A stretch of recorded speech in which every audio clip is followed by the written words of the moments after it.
পিরোজপুরের স্বরূপকাঠিতে অবস্থিত সারসিনা মাদ্রাসা, এখানেই নির্মিত হচ্ছে এশিয়া মহাদেশের সর্বোচ্চ মিনার।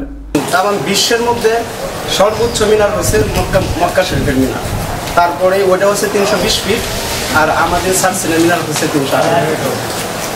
আর এটা কাজ শুরু হয় 2012 সালে 12ই ফেব্রুয়ারি, 12ই রবিউল আউয়াল মাসে এই ভিত্তি স্থাপনা শুরু হয়। 2006 সালে নির্মাণ কাজ শুরু হয় মিনারটির।